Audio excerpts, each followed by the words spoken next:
Is a new Cold War on tap? The president sends 2 submarines to, quote, appropriate regions in response to Russian leadership. Plus, the Navy loses a 5th-gen fighter. The Air Force narrowly avoids a mid-air disaster. Is this a trend or just a coincidence?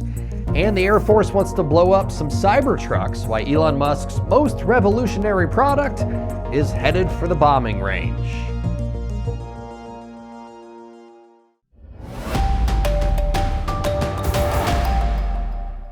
Hello and welcome to Weapons and Warfare, a show made for folks who just want to know more about our national defense. Our goal here is to help you have an informed conversation about what's happening with America's military. For Straight Arrow News, I'm your host, Ryan Robertson, and we start this week with our southern border, where we're getting an up-close look at a small portion of what the mission looks like for American troops. In the abstract, soldiers working the US-Mexico border don't look much different from soldiers on patrol in parts of the Middle East. Miles and miles of rough, rocky terrain, barren and harsh. It's only when you tighten that focus that a fuller picture starts to reveal itself. You see US troops sharing command stations and vehicles with US Border Patrol agents. These vehicles here are United States Army Stryker vehicles, and our soldiers are using these vehicles as part of our mission to detect and monitor traffic attempting to cross the border. Soldiers, like Lieutenant Colonel Kyle Brown, are quick to point out other differences between this mission and ones abroad. You'll see that there are no machine guns or anti-tank missiles while we're down here supporting Border Patrol. So here in Nogales, we're using these vehicles almost exclusively for their cameras, as well as their ability, you can see they look fairly rugged and high off the ground, to traverse some rugged terrain that sometimes Border Patrol's pickup trucks aren't able to. 1,954. That's how many miles of border the United States and Mexico officially share, running from about 18 miles out into the Pacific all the way to about 12 miles off the shore of South Padre Island, Texas. To give you some added perspective, that's a little longer than the distance from Santa Fe, New Mexico, all the way to Boston, Mass. According to the Department of Defense, around 8,500 personnel from every branch of the military are attached to Joint Task Force Southern Border under an emergency declaration from President Donald Trump. For us, at least, we're just watching, so we're not affecting anyone in any way. But if things get to be different, where there's a crime or something that's happening, we also have eyes on us where we can also say stop, and we can get BP to get there and stop that crime. For Army Sergeant Anna Harker, it's an assignment with unique significance. I'm from Panama City, Panama, and I came to the United States around 12 when I was 12 years old. So obviously with me also being an immigrant doing this mission, I feel like I'm doing a difference and a change in helping this country. Traditionally, border enforcement was handled by civilian agencies, with the military only stepping in occasionally. However, in April, many areas along the border were designated as militarized zones. These zones allow the DoD to sidestep the Posse Comitatus Act, an 1878 law that prohibits the military from conducting civilian law enforcement on U.S. soil. This change allows U.S. troops to apprehend people trespassing in these areas. There are other deterrents as well. The Army is turning to technology that could make a difference for someone considering an illegal crossing. So this is the LRAD, stands for the Long Range Acoustic Device. It basically broadcasts any tone or any voice at a longer distance. Then we can inform them with this, and we can inform them that if they cross over the barrier, they will be in our national defense area. That is their early warning. If they cross into our national defense area, then they will be detained. They're also using anti-drone technology to counter smugglers and human traffickers in places where there are gaps in enforcement. The extra layer of security that they bring, pretty much deploying their soldiers to these different positions, locations in between the ports of entry, it is crucial and has been significant for us because of the fact that we have seen the numbers suddenly decrease. If you're wondering how much of a difference all of this is making, July was another month of record low illegal crossings at the southern border, with Border Patrol arresting only 4,598 people trying to cross illegally, according to the White House. That's a 24% drop from the previous record low in June, averaging just 148 illegal crossings a day. Despite those stats, there's no timetable for when American troops might leave the border, but President Trump has authorized funding for an additional 3,000 Border Patrol agents, offering $10,000 signing and retention bonuses. All right, folks, we are joined now by super producer Brett Baker. Just hit my microphone. Sorry for the noise. He is also an Air Force veteran. Brett, by the looks of your background, obviously you are a football fan. Summer is winding down. So, spoiler alert, Brett's a Husker fan. For those of you who didn't know, although you don't have any Husker memorabilia behind you, what gives? Your thoughts on the upcoming season? You're closer to Lincoln than I am, obviously, so you get more inside news than I do. Oh, man, look at that. All right. Well, all right. It's serious. Let's tackle this first. My answer as a 55-year-old would be a lot different than it was as a 25-year-old, unfortunately. But year 3 is the year that Matt Rule is supposed to make big leaps. I don't know if we'll get to double digits. I'm hoping for 8 wins. I think 8 wins would be an improvement on last year's record. Maybe go to a little bit better caliber bowl than the Pinstripe Bowl. You bet. And knock off a ranked team. That would be nice. You bet. But I haven't done that in a while. Yeah. No. So there we go. I've been properly. You like that, though? I love that, Brett. All right, let's get to the headlines. In early August, President Trump said he ordered 2 nuclear submarines to be positioned in, quote, the appropriate regions in response to remarks from former Russian President Dmitry Medvedev about the risk of war between Russia and the U.S. Medvedev apparently set the president off when he said the president should remember that Moscow possessed Soviet-era nuclear strike capabilities of last resort. Trump did not specify what he meant by nuclear submarines, nor which specific vessels he was referring to. But, Brett, that ambiguity there means that we could just be talking about nuclear-powered submarines, which all U.S. subs are, or nuclear-armed submarines.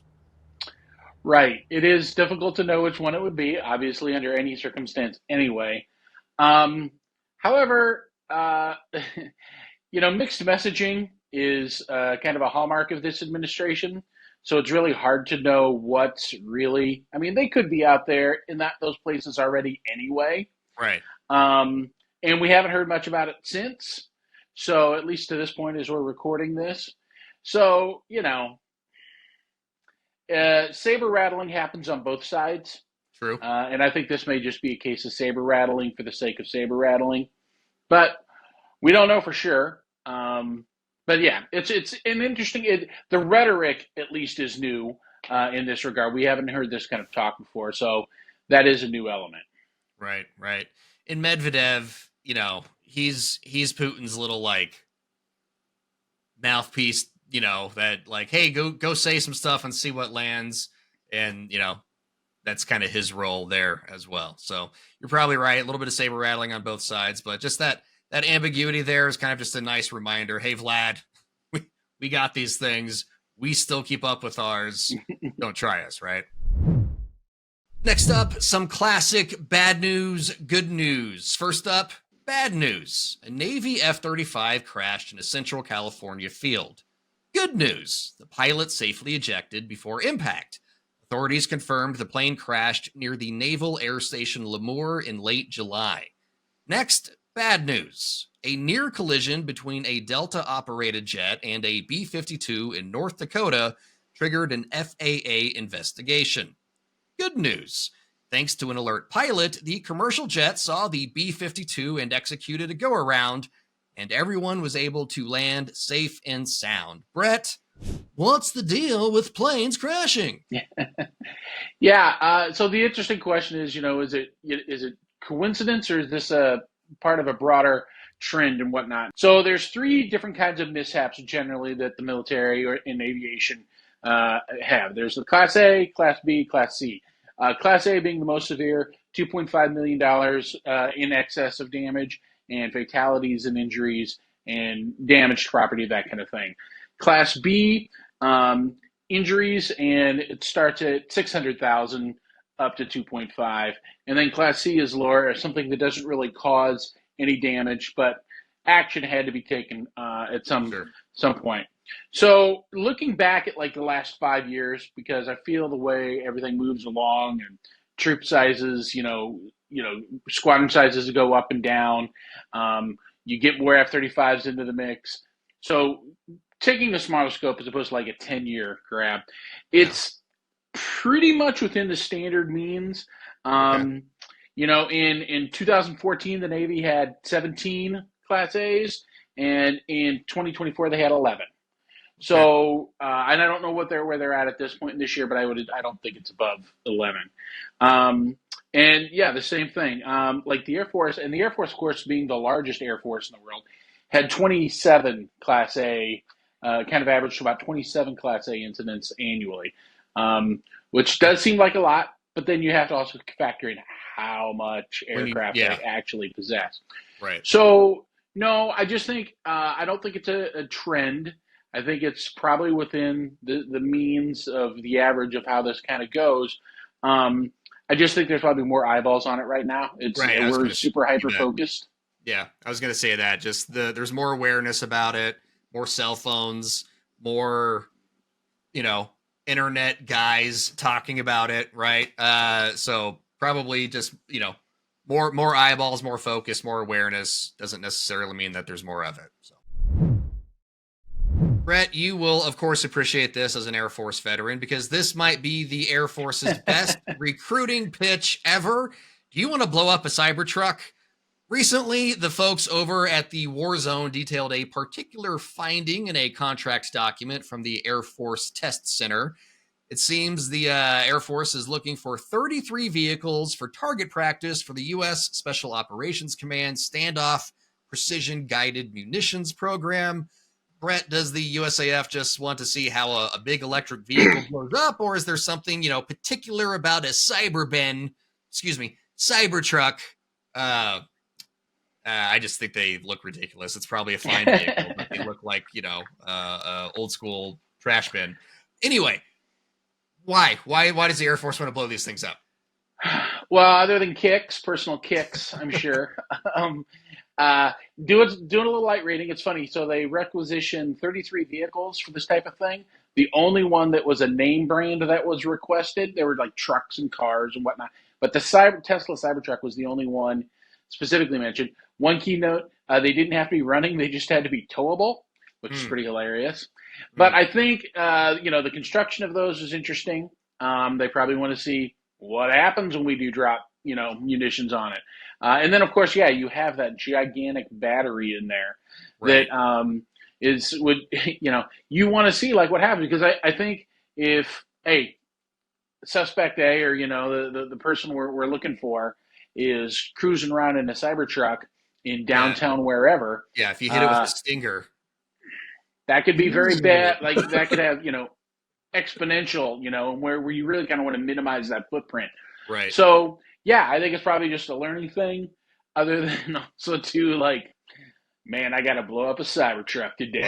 Well, and there's that Russian, not Russian, but he was like the Chechen rebel leader, Chechen general. I can't remember his name. Yeah. But he mounted guns to his Cybertrucks, right? So like we know that there are some warlords out there with Cybertrucks, so maybe kind of a little hey guys, we're figuring out how to kill you efficiently. I don't know, might make me think twice if I was a drug lord in some third world country with a Cybertruck. Right, be a little more nondescript. Exactly, like fly under the radar, guys, under the radar. But, all right, Brett, really appreciate your time. Thanks again. Cybertrucks, like I said, it's got to be the Air Force. Like if I was a 17-year-old kid and Air Force recruiters like, hey man, sign up and you can, blow these things up. Be a hard sell for me to pass up. I'll tell you that much. Absolutely. So much of modern warfare means having the right tool for the job. And here to talk a little bit more about that is Joe Chan with American Rheinmetall. And Joe, we're talking about Airburst munitions today. Talk to me a little bit about this first 40 millimeter Airburst that we have. So what we're doing for the Army is to develop a 40 millimeter Airburst round. Previously, the way you're engaging targets is the 40 millimeter round will have to hit the target. So it's a point detonating fuse. It's great for the target sets that it's going after, but it's not so great for target sets where you're trying to engage targets that are behind cover, because you just can't hit them. So what the Army is trying to do is, how do you make this into an airburst round so that you can explode this above a target where they're hiding? So what the technology that we've provided is, we're programming this fuse to explode at a 3D point in space by telling it the range, which it then converts it into a time of flight.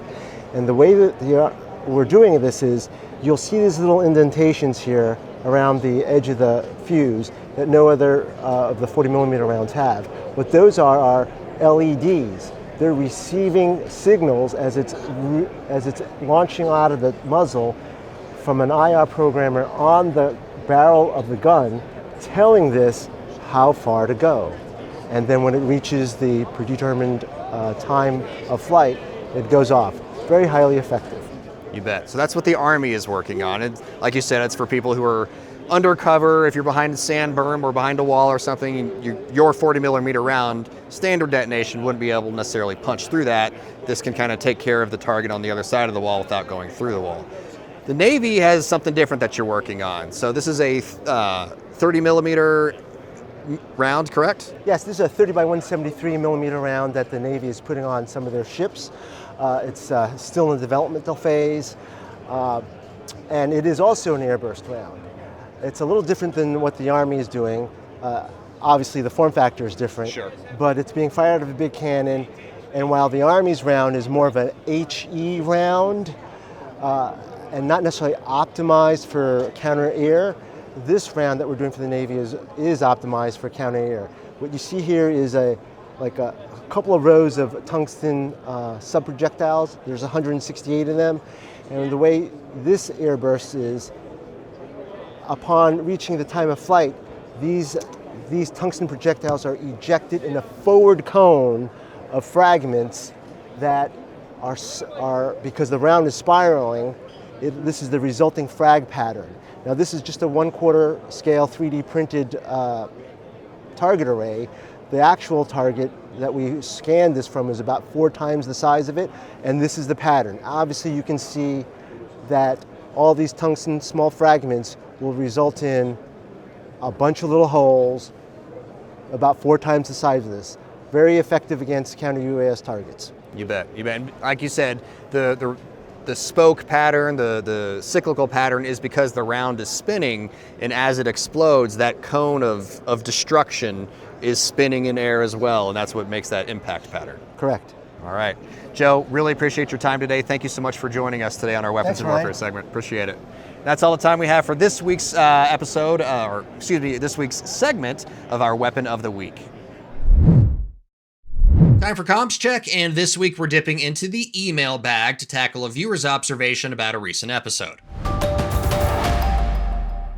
After watching our July 30th installment that focused on the Marine Corps' effort to modernize, which is called the Force Design Initiative, Lieutenant Colonel Joshua Benson wrote, "This recent article, Marine Corps Marks 5 Years of Force Design Modernization," by Ryan Robertson and Brett Baker, does not accurately reflect the historic retention success the Marine Corps has experienced, which has positively influenced the health of our recruitment program, as well as provided stability to our training pipeline.